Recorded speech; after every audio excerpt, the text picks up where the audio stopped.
Hello guys, welcome to my YouTube channel. So guys, this video is just a drive-through video in Abiriba. I'm not going to be showing you the mansions and how the beautiful houses and all that. No, if you want to see them, watch my previous videos. So this is just a drive-through video just to show you how driving around Abiriba looks like, the view, the ambience. If not my guy Gege, yes, the ambience, you understand. So kindly watch the video down to the end if you really want to see what is going on in Abiriba 2025. Yes, this is February 2025. I made this video I think 2 days ago.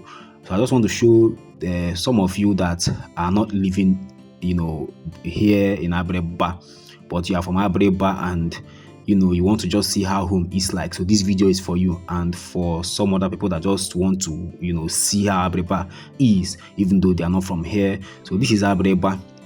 It's a very beautiful village.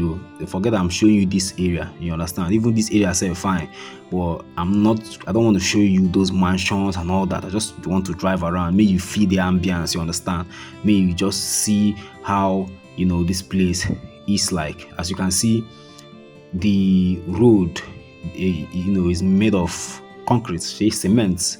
They have good roads here, and I always say it in my videos. So just feel the ambience of this video, feel the ambience of this environment, feel how beautiful, how nature. Oh, I love nature so much. So just watch the video down to the end. Help me click the share button, help me share this video so that people can see this part of Abiriba. You understand, not just the mansions. People should also see that they have good drainage system here, good road, you understand. Yes, I'll be passing by a lot of interesting places in this video. So Kaba Loki lay the video down to the end. Okay, if fine mansion enters my video, good. Well, that's not the essence of this particular video. I just want to show you the environment. I just want to show you music water and then for no abroad things now mansion. So I will know one video. So people should watch to the end and tell me what you think in the comment section.